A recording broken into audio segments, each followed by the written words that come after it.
Totoro. Totoro.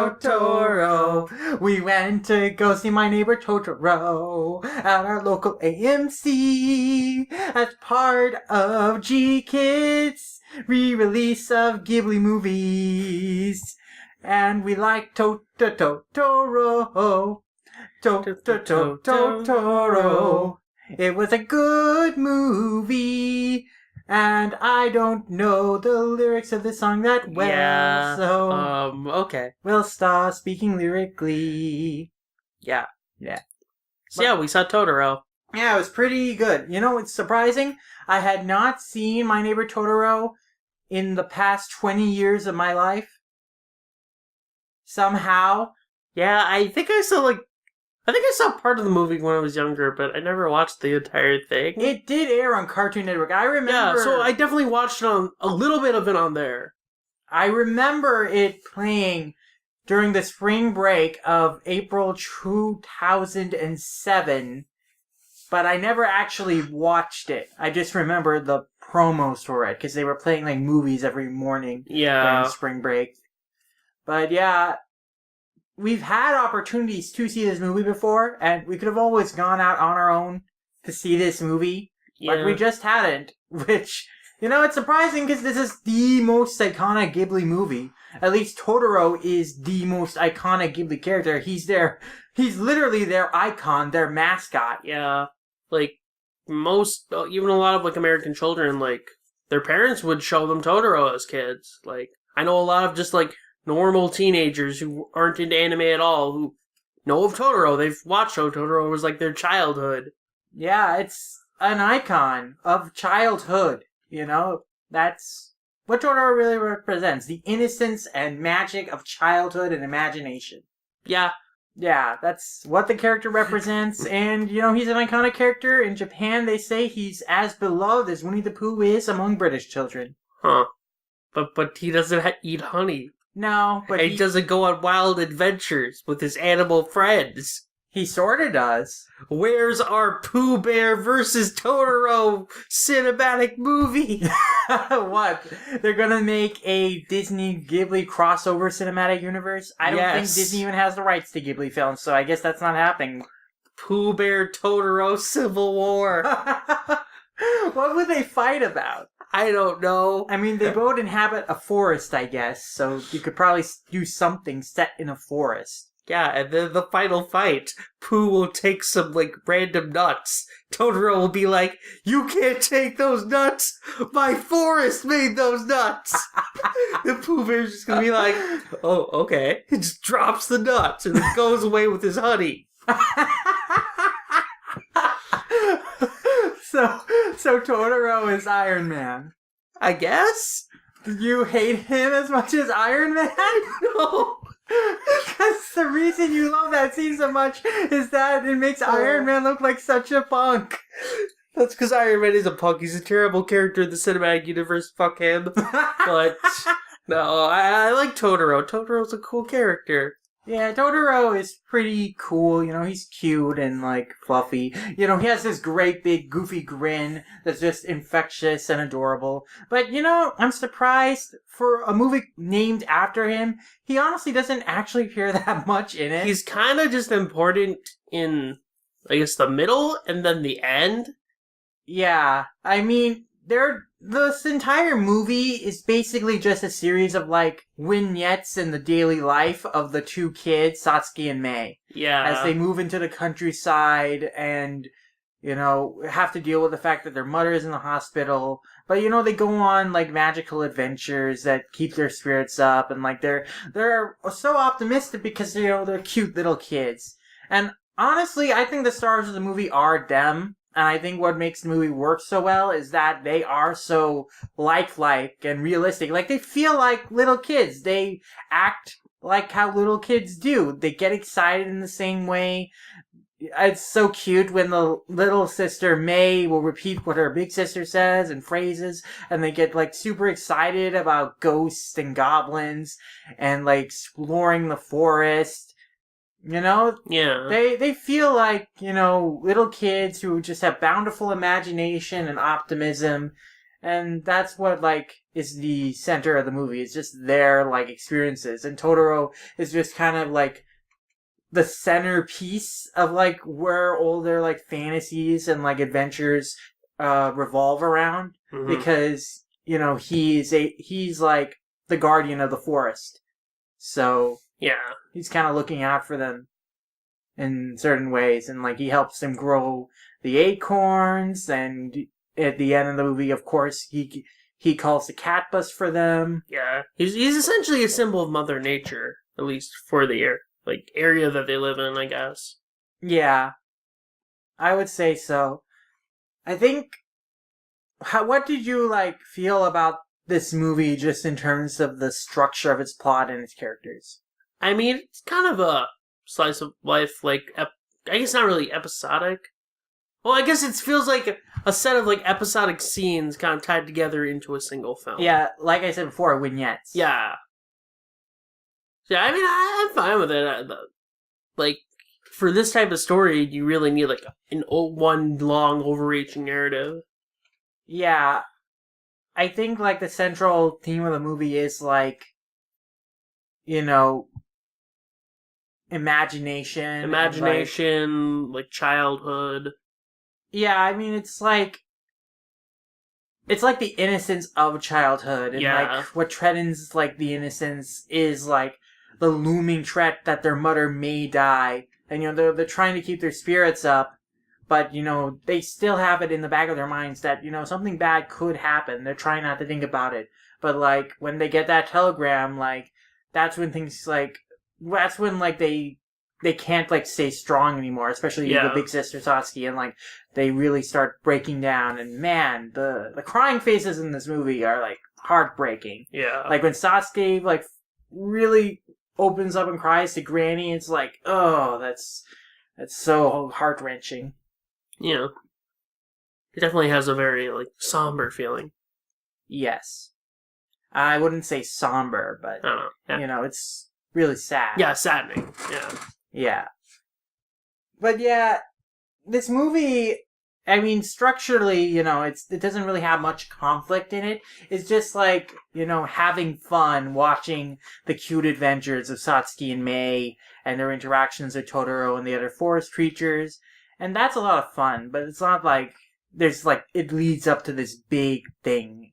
Like, even at the end, you know, their mother, they're so worried about their mother, but like her mother isn't like in danger at the end. So yeah, it's pretty clear that she's gonna recover. And the ending credits show that she comes home and like everything is fine. So like there's no conflict in this movie. It's just like a cute slice of life little thing. And that's very enjoyable, you know? Yeah. But Sid, I think we're forgetting the bigger picture here. The secret behind Totoro. Uh-huh. Secretly an all-powerful pimp with his cat bus bottom bitch who's selling drugs on the black market to little children. What? The acorns are drugs? Yes. He's getting them to grow weed? Yeah. That's why that tree randomly disappeared. It was just a fucking psychedelic illusion. What? He got them high? Yeah. Totoro's one fucked up dude, man. Gets you hooked on his acorns. Thing keeps you there forever. Yeah, I guess there's some sinister intentions behind those smiles, huh? They were gonna make Totoro 2, man, where they finally reveal his evil secrets, but it was too much. Miyazaki couldn't do it. He couldn't reveal the truth. I'm surprised they haven't ever tried making My Neighbor Totoro 2. Like, Miyazaki had plans for Ponyo 2 before My Neighbor Totoro 2. Yeah, that's kind of so strange. You know, considering how iconic and beloved worldwide this film is. Yeah, I mean, also on a side note, ever since that whole, I guess it was a ramen commercial with Kiki from Kiki's Delivery Service came out, now people want a Kiki sequel. Yeah, it's funny because that's the next movie we're going to see, and that's probably what I'm going to pair this with. Yeah. Our discussion with Kiki, so. Yeah. Yeah, so, I don't know. If Miyazaki ever wants to do a sequel, I don't think people would object. Surely not.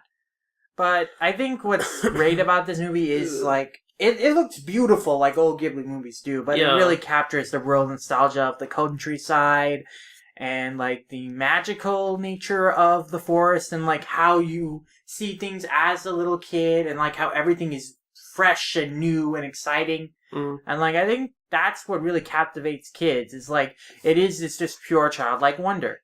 Yeah, definitely. And we saw in the audience that kids really got into it and like they really got invested in the story. They found Totoro cute. They found like the entire ending with like, you know, Satsuki and Mei's mom, you know, in the hospital and everyone being worried, really sad, and Mei going missing, and like they got invested. Like at one point, I don't know what was going on, like I guess the little girl's parents wanted to leave or something, or like take her out of the theater for some reason, but like she was like, no, I don't want to miss any of this, you know. Kids were getting really into it. Yeah. Not so sure about the adults, like the dad sitting next to us. I think he was looking at his phone a lot. I think he nodded off during the movie. Did he? But whatever, he's like a jaded pleb. adult. Yeah, this movie is for kids and kids at heart. I guess, yeah. Didn't that guy also leave before the GKids shorts at the end? I think he did, yeah. Yeah. Do you want to briefly talk about those? Yeah, sure. So The first one was a French short called The Pocket Man. yeah, so that one was interesting. It was basically like this kind of tiny, like, microscopic, like, insect person. Well, he's not microscopic, he's just really short. Yeah, he's this very small guy who's like, I guess the smaller than a shoebox, essentially. And he's living inside this kind of shoebox, and it keeps getting tipped over. So he tries to set up like a kind of like a trap so that people won't step over him. So it's a banana peel. But the first person to step on the banana peel is a blind guy. Mm-hmm. So he realizes that he's like, oh, I have to go help this guy. Kind of helps him out. And he realizes that the blind man left his key. So then the rest of the film is like him, like, pretty much being swept away by things, and then eventually he meets the blind guy, gives him the key, and they kind of become friends, and he starts, like, living with him. Yeah, at the end, like, he plays some music through the straw, and that helps the blind man, like, realize when things are in front of him, so that he doesn't, like, walk all over them. Yeah. So it's like a, you know, clever, cute little short. I thought that the art design was pretty cool. Yeah. I like that, like, very flat paper, watercolor-y palette it had going for it. So that was really nice. And then the second short film, I don't know what it was called. It was like food something. Not Food Fight. Food Fight's a different terrible film. Yeah, I forget what it was called. It was food something.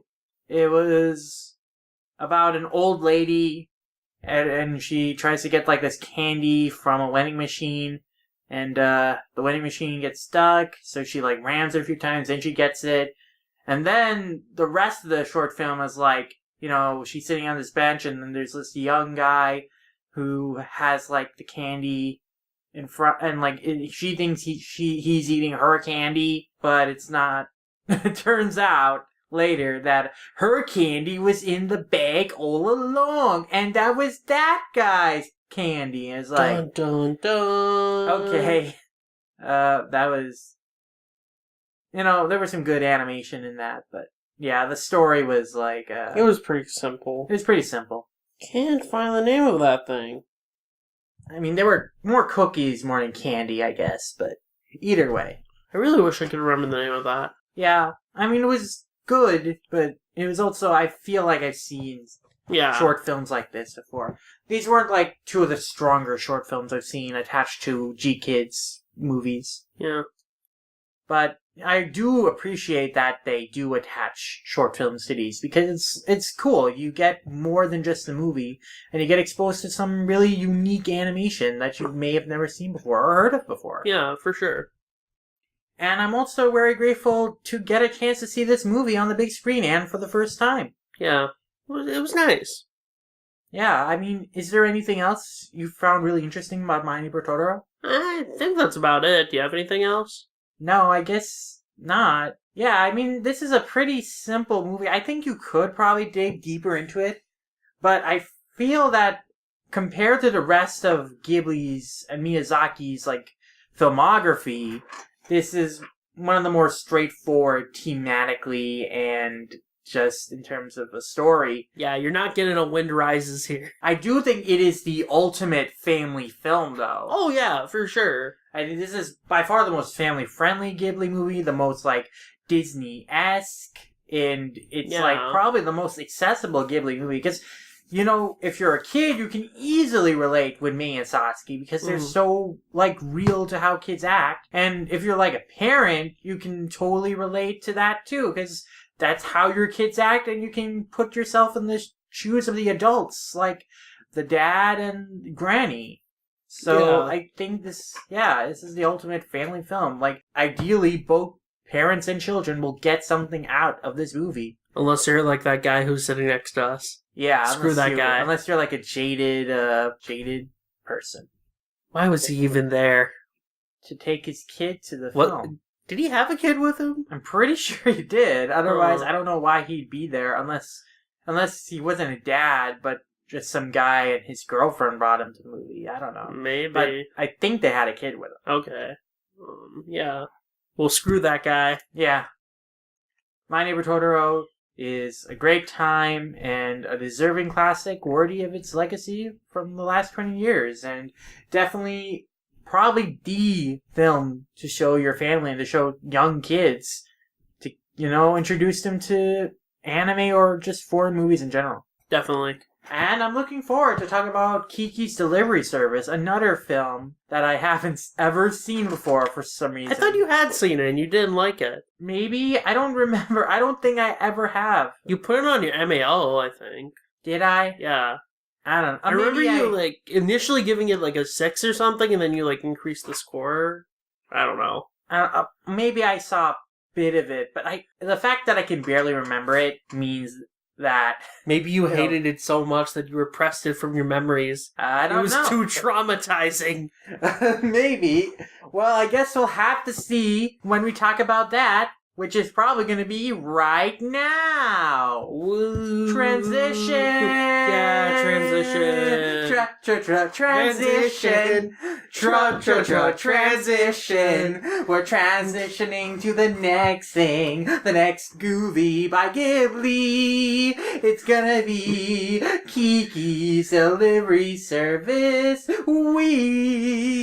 Make him stop, please. Send help. Send help!